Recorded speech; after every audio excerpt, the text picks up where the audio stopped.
Hello and welcome back to the last programme of day 2 of Radio Days. It's the 555 Live with Harry. But before that, just remember, we are here for you during Radio Days, the 4 days from 3 in the afternoon until 7 o'clock. We have a backstage area with no cameras, text and chat. And in that space, we have had conversations with people who are away from family or estranged from family, people who have found the last few days lonely and upsetting. So instead of being lonely alone, why not be lonely together with us backstage here at Autistic Radio? But now, presenting the 555, over to Harry with Spectrum Voices. Hi Harry, are you there for me? Good evening, Jules. Thank you very much. Hello everyone. This is Harry's Facebook for Sunday the 28th of December 2025. And this is where we share the posts shared on Autistic Radio Facebook page and the topics within them.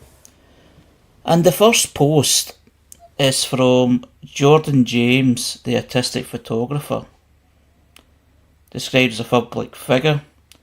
Hi, I'm autistic, ADHD, dyslexic and generally neurodivergent photographer, parent, husband, advocate, ND specialist, author and host of the Neurodivergent Experience podcast. I'm also a motivational speaker, so please email me for inquiries. And what Jordan has shared is the following. The real me. When people tell me they like me, I automatically question why. I don't think, that's nice, someone likes me. I wonder what version of me they like. Because in my head there are so many versions I've presented to the world, I forget which one is the camouflage and which is the real me. Perhaps it's more that the camouflage I presented has now become part of me. So what is the act and what is the real me?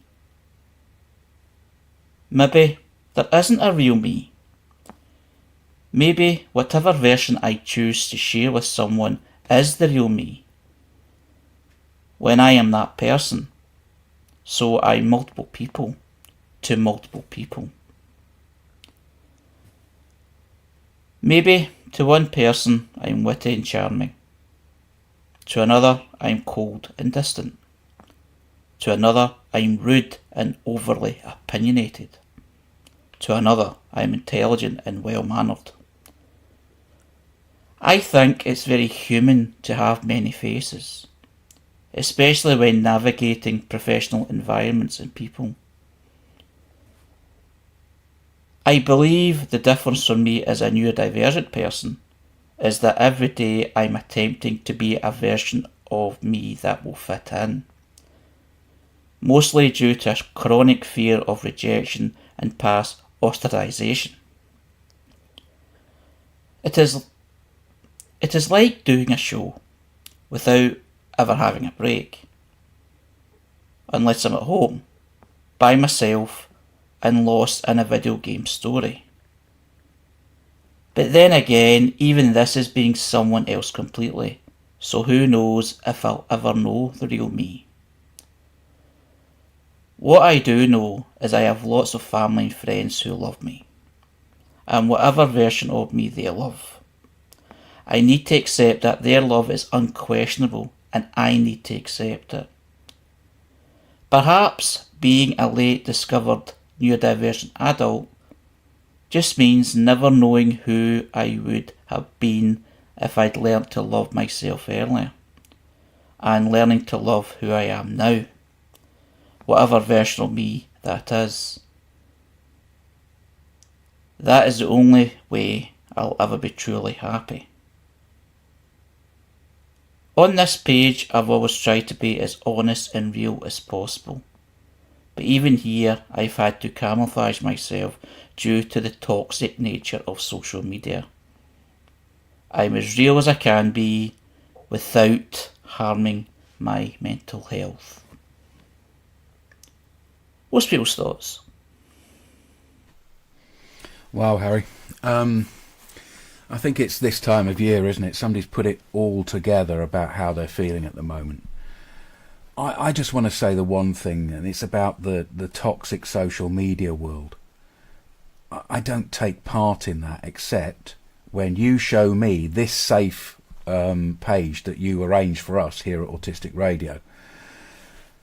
My communication with other people doesn't have trolls in it. It has people who I meet up with, you, my colleagues here, and other people that pop in, and that feels like a safe alternative space away from social media to be myself, unmasked pretty much. Different versions of myself maybe, but comfortable with them. So that's where I find expression of my identity here. I think to add to that, Jules, we have to reclaim social media somehow. It's a mode of technology, just like the telephone and the telegraph and other forms, even writing letters, where you can be somewhere but not be there. But it's been very commodified.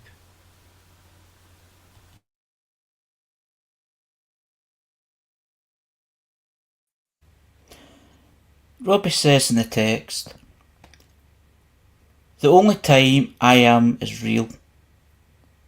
The only time I am the real me is when I don't have to mask.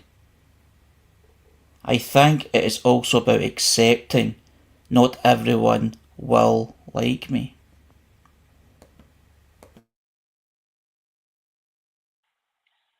I really love what this man said, and made me think of something. Sometimes, if uh, suddenly I'm introducing two people, but they're from two different environments, I get super overwhelmed. And maybe it is because if one was from a professional setting and the other was from a personal setting, it's like the masks are colliding and I'm tongue tied and awkward, and people are like, what the heck is going on with you?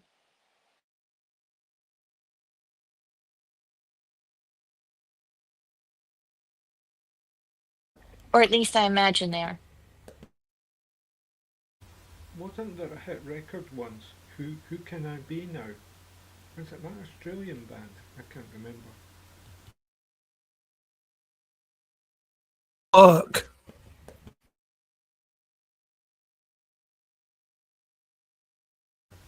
Text please, I didn't hear that. Men at Work, the people who did Down Under. Yeah, I thought that Down Under was getting that vibe. That was more about paranoia. Who can it be now? And I only know that's because I've listened to that song quite a lot. Getting back to the topic at the post, about versions of self and asking who's the real me. I mean, this connected with myself quite a lot, because it's sometimes a question to ask. Maybe this is the time of year I do it actually. It's like self-reflection because it's coming to the end of the year and beginning of a new one. And it's things that we kind of touched on before, is the masking thing, or performance, game playing, whatever you want to call it, depending on the environment you're in and the people you're talking to. You know, I act completely different to being here, to when I'm with my family, to when I'm with certain friends. Even different friends I'm with is always a slightly different way of talking and behaving, etc. Sometimes I'm more relaxed, sometimes a bit more kind of stringent and, strict and things. Just, what you're saying, especially around family. Especially my parents, I would probably say. But even here, the way I speak on here is slower and more clearer than it would be if I was speaking in normal conversation. Because in my head, while I'm speaking, while I'm performing, for the podcast, as well as being understood by other people, especially other people with different accents as well, is to make sure I'm clear enough. And it's slowed down. And then that's like, well, that's not real me. But then again, it is real me because it's me that's doing it. And I'm doing it because I choose to do it. And I choose to do other things that I do. The performance, the masking, whatever you want to call it, camouflaging, as was said in the post, it's by choice. And the choice is done by the reasoning of why I would do it in certain environments. To keep myself safe and to keep things comfortable for everyone else as well.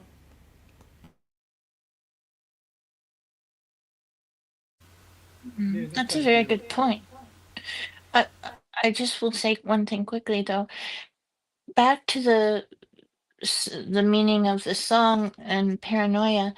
I feel like if you got really meta about the versions of yourself or the masks, or for good or for bad, or masks you were forced into somehow for a profession or your parents or something, it could lead to paranoia. Yeah, I was going to say the idea of a consistent self may be a myth. Self is very adaptable and is formed by, you know, circumstances. I mean, even here, as I was listening to Harry there, even here in this environment, the theme of a discussion perhaps, or the subjects that are brought up can sometimes change how I might act or might express myself. It's like I almost have to get into the mindset of it. So I'm reacting to what I'm hearing and what people are saying. We all do this, I think. And so the self is very fluid. And to your point, Teresa, to be meta about it, that is it. You know, whatever filter you use to express yourself, it'll be an expression. And that's quite fluid. It's not predictable, it's not static. That said, though, when you're alone and by yourself has been brought up, and that has changed for me since I learned that I am autistic. I am going back to the me before I was 6 years old when I'm alone. I'm not going to be someone else. I just want to appreciate my unmasked self, who I just feel I'm being reintroduced to. I would just say to that that the interpretation we have of our past selves is from the self we have now, which is very structured. I'll leave it at that.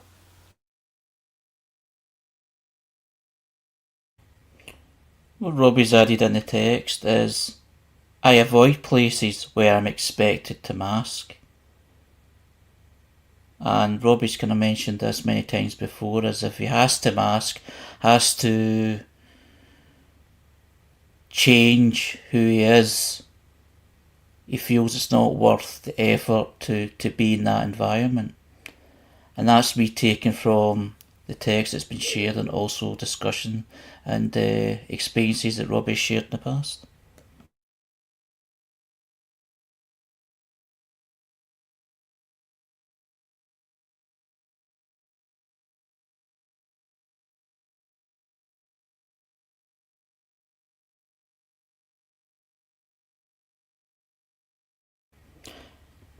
The next post is from NDY's Hub, who's a business consultant, AUDHD advocate, parent, article writer and resource creator focused on safety, communication and agency in ways that honour neurodivergent experiences, based in the UK.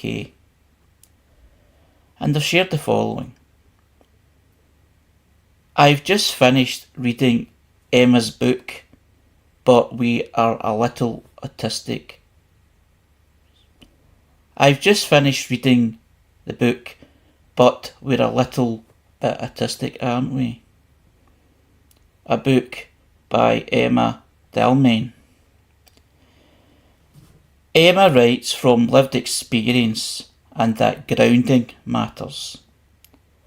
Her voice is open and honest, offering practical guidance without being prescriptive or pushy. She wears her heart on her sleeve and it shows. The book is personal, vulnerable and deeply relatable. It's also accessible, easy to follow, clear and written in a way that supports understanding rather than overwhelm. What stood out most was the call to action woven throughout. There's a clear reminder that lived experience must be listened to, and that we have a responsibility to protect and advocate for those who cannot yet do so themselves. Autistic children grow into autistic adults, and how we show up for them now matters.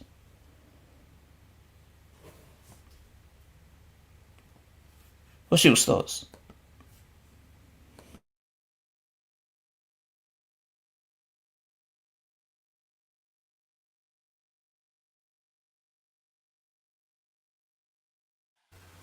Sounds Is this, promising.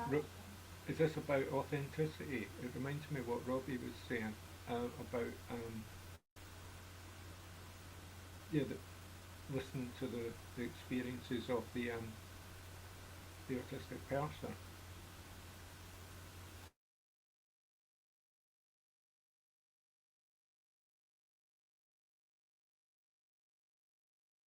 I especially like the call to action. I was worried when there was a call to action, the call to action of how to be advocates and listen to young autistic people.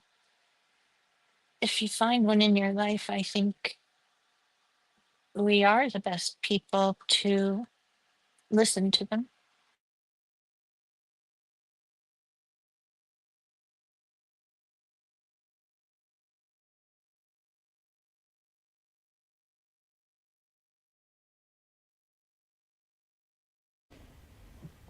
Yeah, I totally agree. I mean,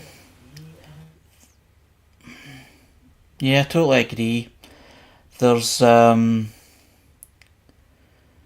lot of talk about, and rightly so, about learning from others with experience in terms of people that are older, and how experience that way can be shared and it can provide valuable information, great stories, and a sense of, linking up with people.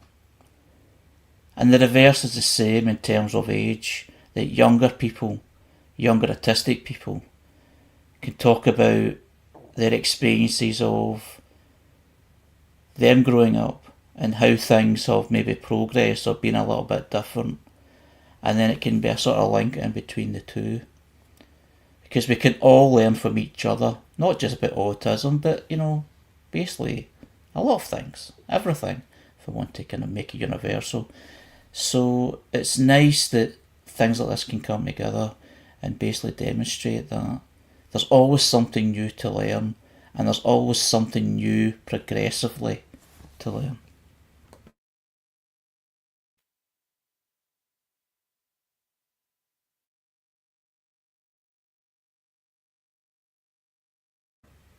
And as Robbie says in the text, they need to listen to those with lived experience.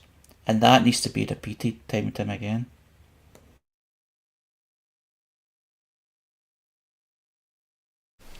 There is a difficulty there, though, isn't there? Because if we're looking for the people that are understanding their autism from a neurodivergent perspective, they're the adults.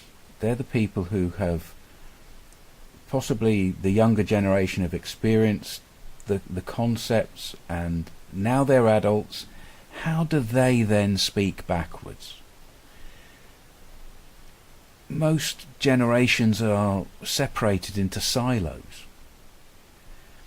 How does somebody who is an autistic elder have relevance for the younger generation? If we're to protect this younger generation, how do we do it? I would layer on to that not just the silos of the age groups, which I suppose we could learn about somehow, how there are silos that are identified, and I'm not sure why, millennials and whatever, but also their cultural experiences. So in different places, I feel they may be experiencing it differently, if that makes any sense. So the culture or the place that they're in too could be layered on.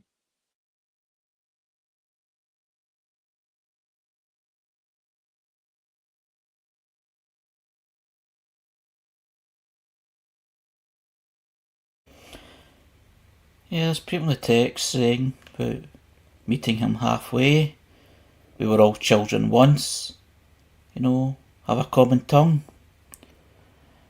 There does appear to be, by many people, autistic people included, the generation sort of competition where one generation has suffered more, so has more standing to the ones that apparently have had it more easier.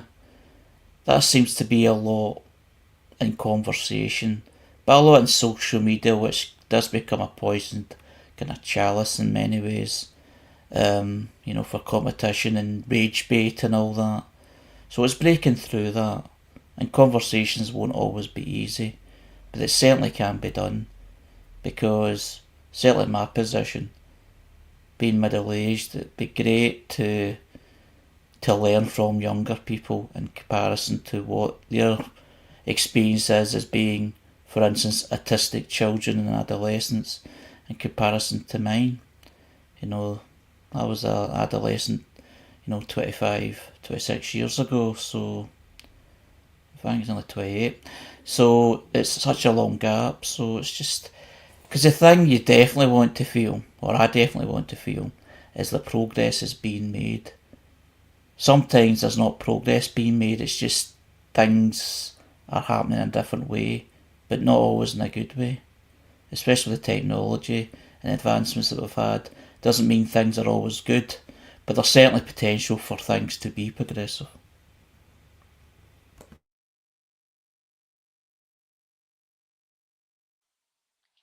I think I saw it in action at Christmas when the room got overwhelming and my daughter gently said to the room, or to her brother who happened to be near the lamp,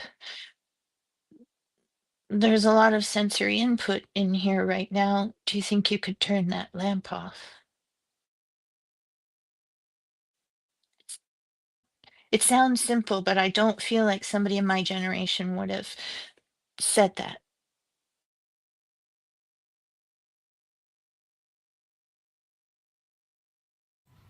Yeah, it's like exposure saying that. I would have been 23 years ago now when we moved from one office to a renovated building, and the lights were just too much. And this is 12 or 13 years before my diagnosis. And I did have the tubes taken out above my desk. And then in another job a few years later, I had the light tube taken out above my desk.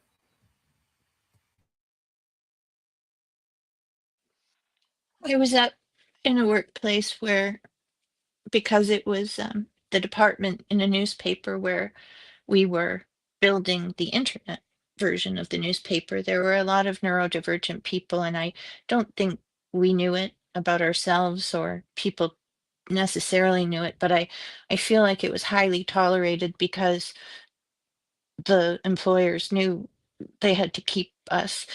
And a man sitting next to me kept on putting in these requisition orders to get the fluorescent bulb above his desk taken out, but it never would happen.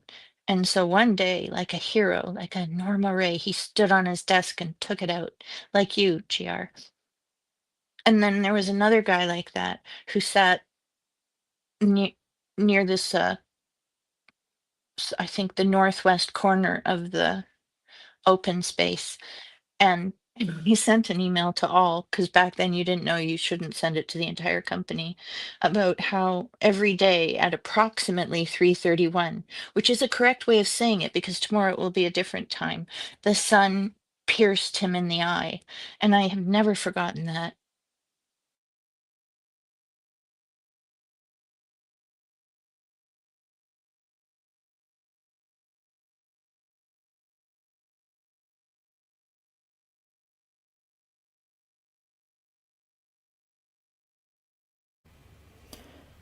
The next post is from Embrace Autism, who are a mental health service, science website, diagnostics centre, research-based information, empowerment by autistics for autistics. Embrace your advantages. And what they've shared is the following, and they've linked in an article that they've shared.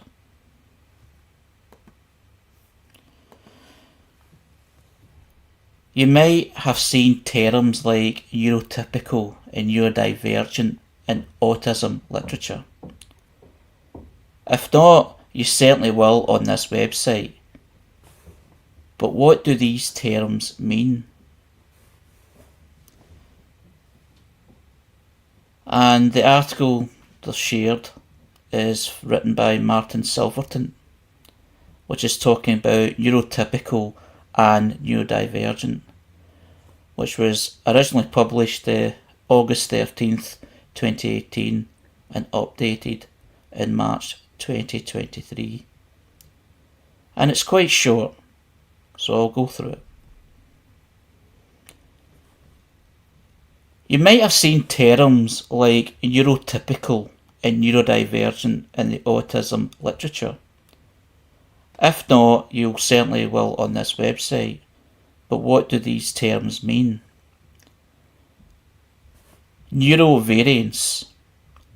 To distinguish between autistic people, typically developing people, and non-autistic people with atypical brain wiring, all which fall under the umbrella of neurodiversity, the following terms are used. Neurotypical, which means neurologically typical, i.e. without a defined neurological difference, which was originally used to refer to everyone non-autistic. The term has now narrowed to refer to people with typical neurology and development. Allistic, also referred to as nypical. The term refers to all non-autistic people, which comprises both neurotypicals and non-autistic neurodivergent people. This is what originally referred to as neurotypical. Neurodivergent, which is an umbrella term that includes people with diverse mental and behavioural differences and disorders.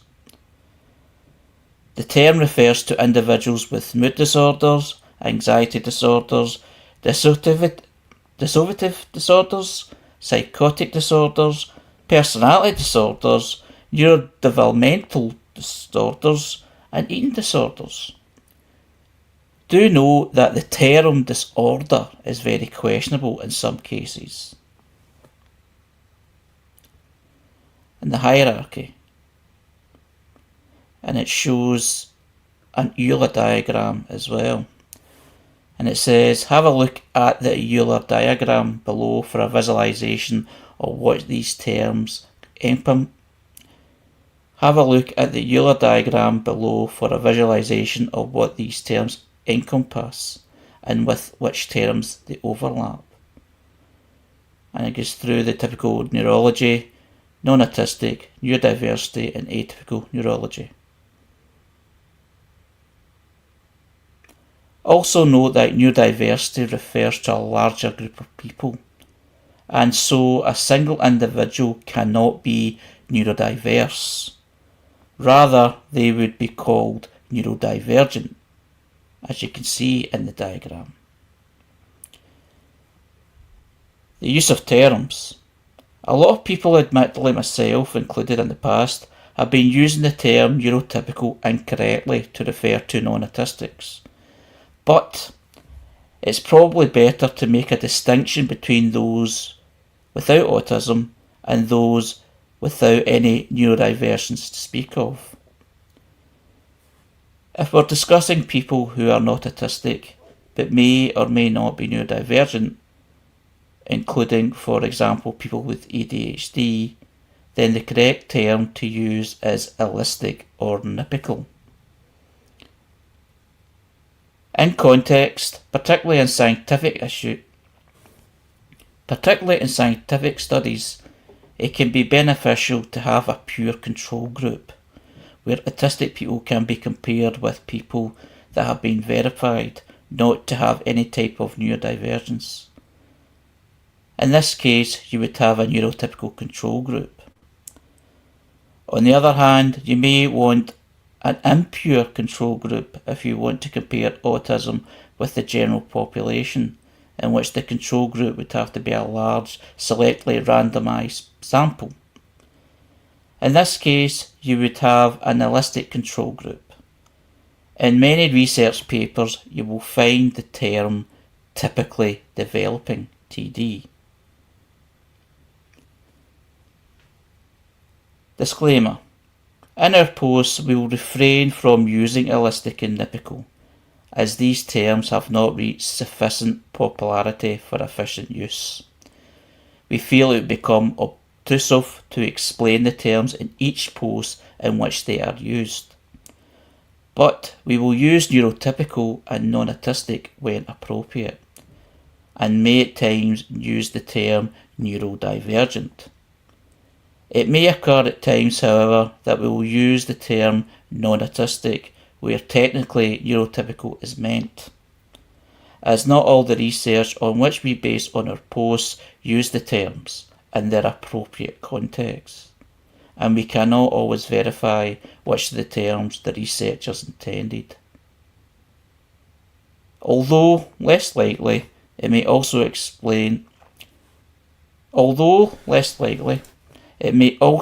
happen that we ourselves use the terms interchangeably at times. Sorry about that. I know it was quite a lengthy read in the end, but the point was about the terminology and the understanding of it. What's people's thoughts? Well, there's no thoughts because everyone's fallen asleep and fucked off. You know? What is this crap? Are they telling us that we can't use language? No. What they're telling us is in a very specific set of circumstances, people need to be really, really precise on their language in scientific papers, etc. But if this is coming out into the normal world, where somebody is going to criticise me for saying neurodiverse, neurodivergent, or any of the other versions, then that's not okay. So go back and put this post back in whatever journal it needs to go in, and let the rest of us use language in a dynamic and open way. I was going to say their last sentence should have been its own paragraph. The one that said, sorry about that.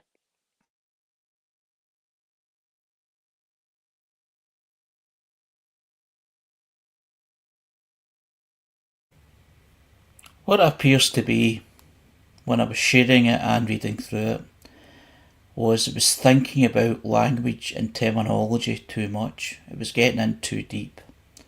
And what the meaning of it is.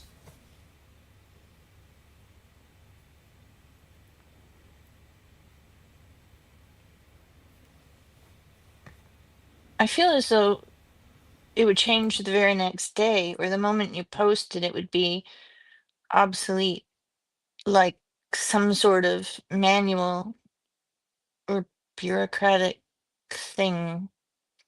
It is not, it is overwhelming.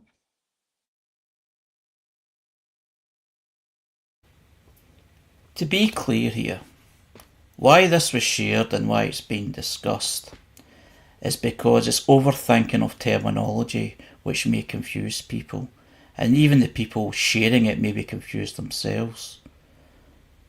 But language is relative. It depends who's saying it. Because some people are offended by autism and autistic in either way that you say it. So it's one point and one issue, or one of many issues.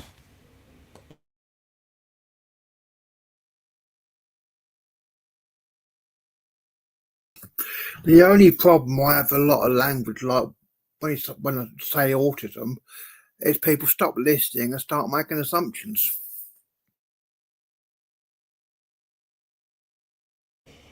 Yeah, that's a good point.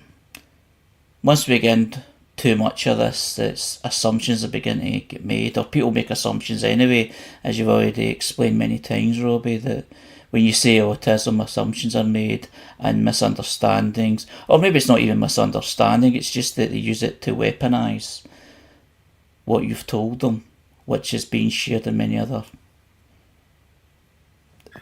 posts as well. It's because I put crappy academic study before real experience. And there's been all this junk out in the media for years, weaponising being autistic. I know what autistic means to me because I've lived it. And yet I'm having people treating me as I have a learning difficulty because there's always crap out that all autistic people have a learning disability. All people need to do is actually listen. Simple as that. Wait for me to explain what autism means instead of jumping to conclusions from crappy studies done by male white neurotypicals.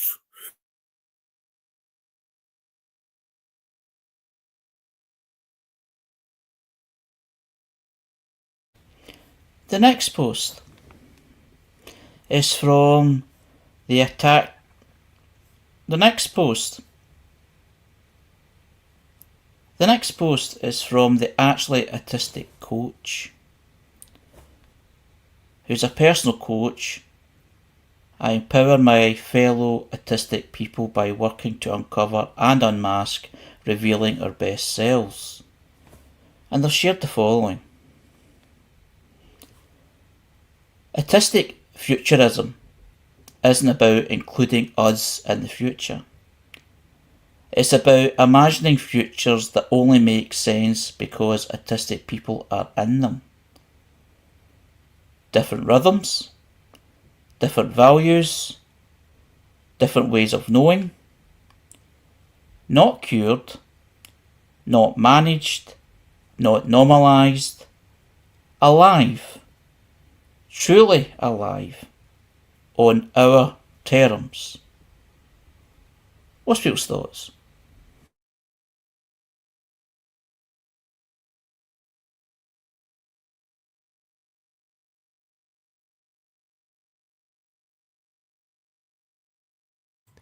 A lot of the posts here, Harry, seem to be relating to identity.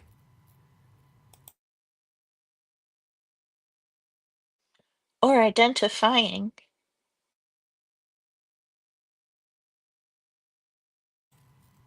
Why does he mention futurism? Oh, yeah, he does sort of explain what he means by futurism, including us in the future. It's a loaded term. It can only be, this list can only include the person who wrote the list.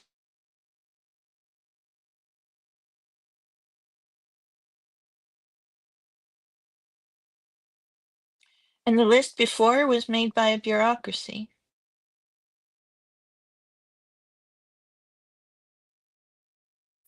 The problem is to be included, we actually have to be included in decisions. What representation do we actually have in government that make all decisions? Well, we might in the future, so don't give up hope.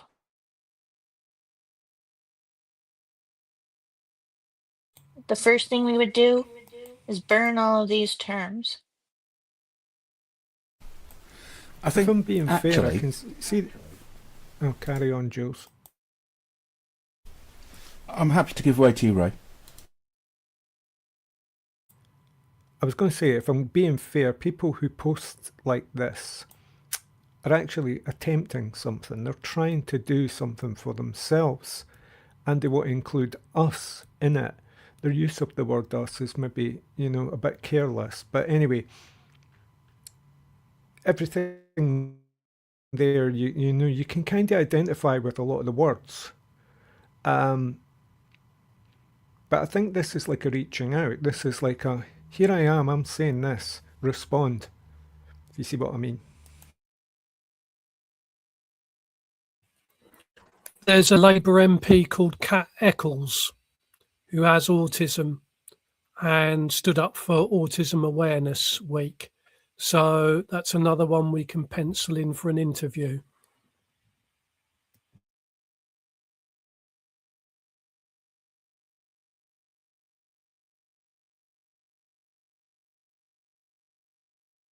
Jules? Good thinking.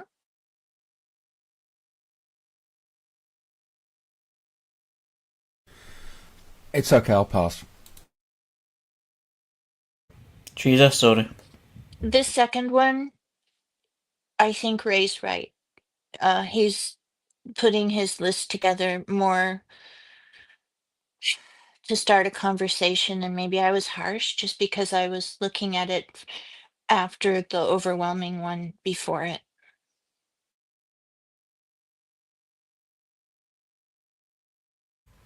Yeah, I don't think this person's actually a professional coach employed in that sense. They haven't indicated that or stated that.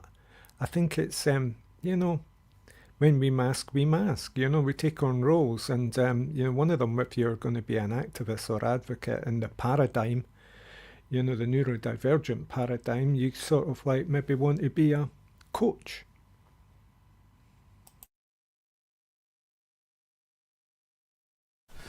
I find the whole thing confusing, okay? I can't imagine a future that doesn't have autistic people in it. Because autistic people, for me, have historically been an intrinsic part of the way society works. Autistic people have been the thread throughout humans' development. Without us, we don't have enough diversity in society to have progress in society. We need a wide group of people for progress to happen, for choices to be made from a wide selection of things. And you need neurodivergent people in that whole mix. Equally, I would say that perhaps the proportion of neurodiverse people to whatever the term is that we've just learnt, neurotypical or the other people, I can't use a word now because I've been medicalised in my language. We need them too. That's how society historically has been created. What's happening now is that there's an understanding that there are these classifications or different types of human beings that are closer to races than we've ever had races. Black skins and culture and different stances and bone structures and facial types aren't as much differences really as autism from the rest of the population.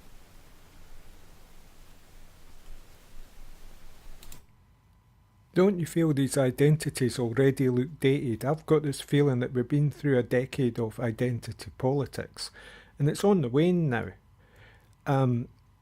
Hopefully we get a kind of inclusivity, but we might not. I think what this guy is sort of unconsciously fearing is maybe a process of normalisation where that's maybe the explanation for how he feels that autism might not exist in the future. Oh, I actually read his list a little differently. If you put little diagrams with it, it's sort of like that list where somebody's becoming a man from I don't know what, um, like a Neanderthal or whatever. But this one looks like freedoms at the end on our own terms. So I think it's more positive than we thought. Maybe I overreacted when I first saw it. So I don't know. I think he's kicking back against this inclusion idea that's going around in white saviour worlds. They've changed tolerance to inclusion. It's still basically the same attitudes with a little bit of a shove in a slightly different direction emotionally. I think maybe he or they are pointing out that the current inclusion is not enough. What needs to be is a full integration and equality. But my understanding of history is that the autistic characters have either been unequal by being emperors and kings and captains of industry on one end, or by being in the other end amongst the most underprivileged groups. It feels to me as though human beings are not that changeable in their basic nature and need for structure of society as we go forward. I think Briefly, basically,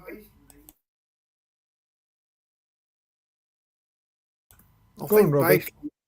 I think basically all these things happen in law, but not actually in practice, because there's plenty of laws that are saying about inclusion, but they're not properly practiced.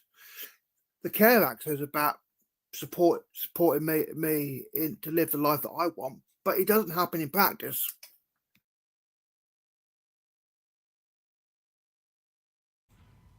Yeah, I don't think the current concept of inclusion is actually inclusion.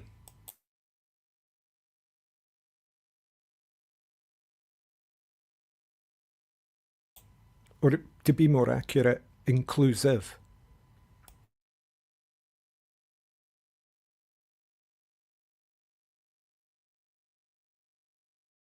The I whole like the basic I like the different ways of knowing. This list, the person who wrote it possibly thinks is futurism, but I'm looking at it as something that happened in um, places in the world at a point in time in history when people were not fussed. They just knew instinctively that a person was this way and made room for them.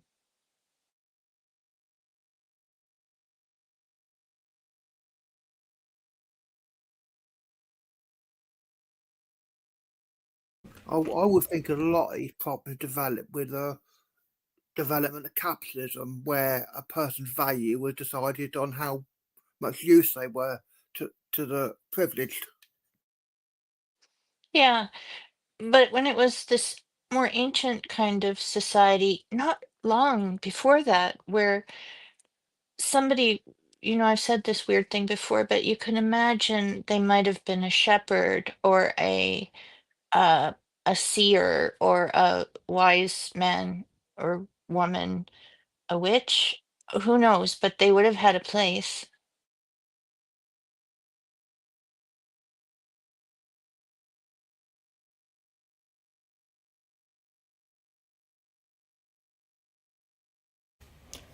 The next post. is from Blue Sky Learning, who are a mental health service. We support neurodivergent individuals globally with coaching, counselling and consulting services based in Canada. And they've shared the following. Something called medical overshadowing. And they've shared a presentation, but I'll read the supporting text. Medical overshadowing is often misunderstood, especially for neurodivergent individuals, people with chronic illness, or marginalised patients navigating healthcare systems. Common ways medical overshadowing shows up include physical symptoms repeatedly explained away as just anxiety or just stress, new or worsening symptoms minimised or ignored, feeling unheard, dismissed or belittled during appointments. Recommendations focus solely on mental health without addressing the symptom itself. Providers relying on assumptions about neurodivergence, chronic illness or gender. Delayed diagnosis or treatment due to bias or misunderstanding. Increased anxiety, frustration or self-doubt about your body's signals. And reduced trust in healthcare providers or the medical system. These experiences aren't a reflection of exaggeration, weakness or poor communication. They reflect systematic bias, gaps in provider training, and misunderstanding of neurodivergent or chronically ill bodies. At Blue Sky Learning, our neurodiversity affirming therapists and coaches help you recognise medical overshadowing, validate your experiences, and develop strategies to advocate for thorough, personalised care. Together, we can shift from the maybe I'm overacting to I deserve to be seen, heard, and cared for. It talks about this free 20-minute consultation and other issues and other services below. What's people's thoughts on what they've shared? Well, I don't mean to be pessimistic again, but I do live in Canada, where we do have public health care, but this organization will not be included because there's a 20-minute free consultation or whatever it said. My question would be, would they come with you to all of the other appointments? No, I don't think so.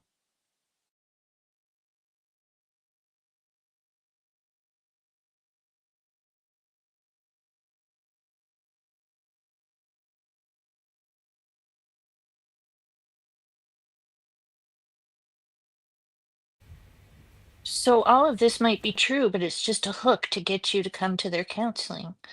I'm sorry if I'm being completely negative, but it really does feel like that, and it's going to be expensive. Yeah, I understand that thought, and that's exactly what it is doing, in my opinion as well. But what it's also doing is raising issue and providing information in instances that we've talked about before. The list might be good.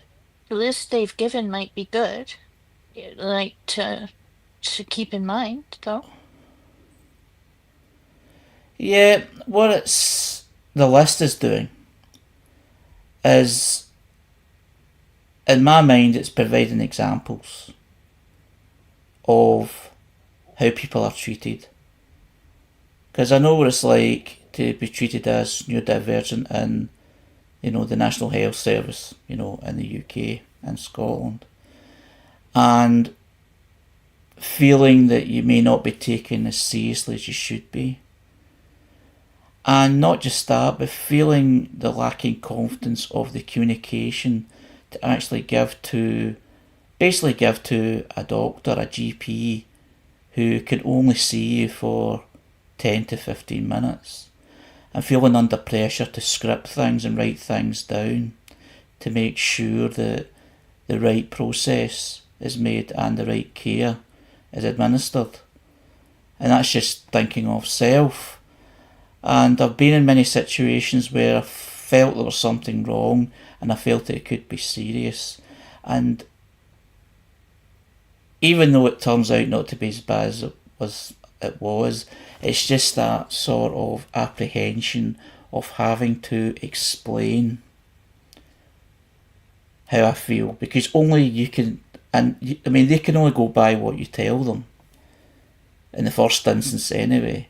And I've always found that difficult, especially when it's something that seems a bit irregular or something that you try to understand in terms of sometimes. I mean, there was about 10 years ago I was very stressed out, but I couldn't understand why I was feeling, and trying to find a way to explain the symptoms, medically, how it felt physically, how it felt mentally.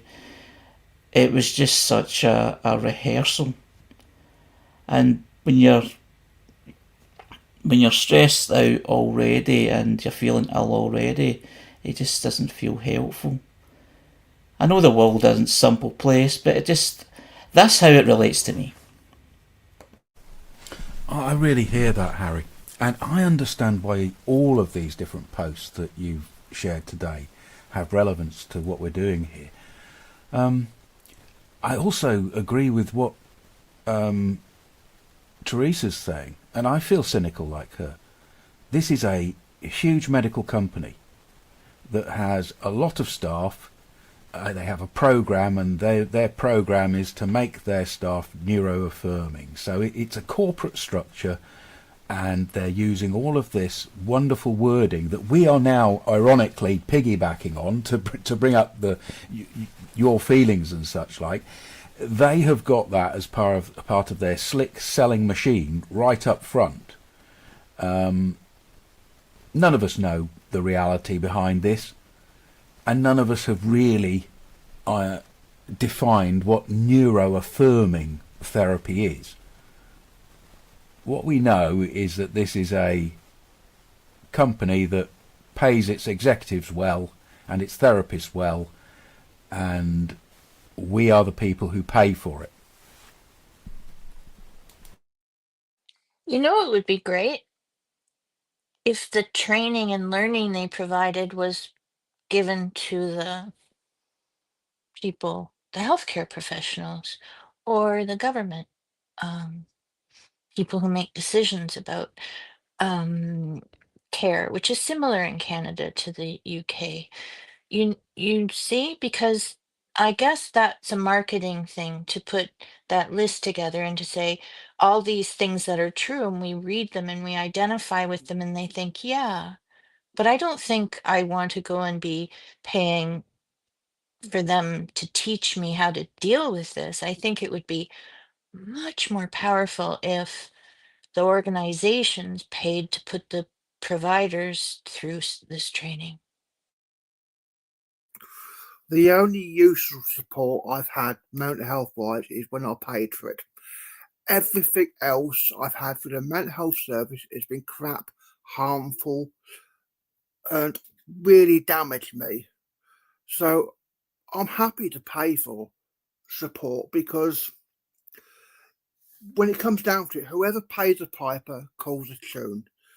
And anything I've had on the NHS has been crap. Yeah, I agree with you. But but maybe this is like a pipe dream or something. But I'm thinking, if we want a difference in the things that are really frustrating and challenging, what if they were training the people who are meant to be helping us? Nothing government wide is any good, because all they're interested in is pushing people into work. I've lived with the mental health service goings on and autism all my life. I've been involved with the mental health service since 11. They have one goal: make you compliant and push you into work. Very much the same goal as the schools have. And the only useful help has been I've had to pay for it.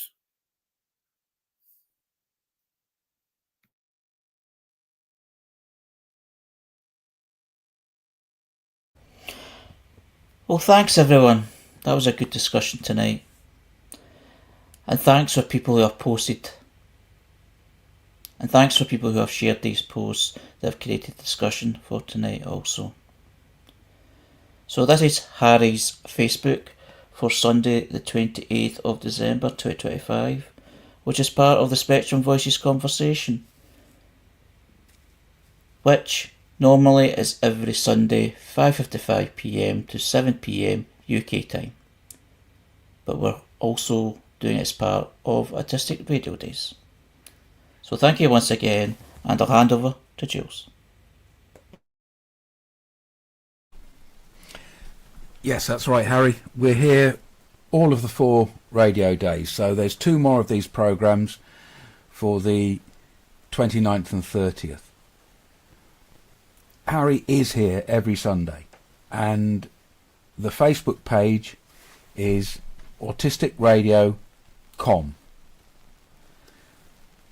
There's something to remind us all about at this time of year, and that's the backstage area that we have here at Autistic Radio. It's a tough time for many of us, and having a place to reach out to and be your neurodivergent self is a good thing to have, even if it's a backstop for you.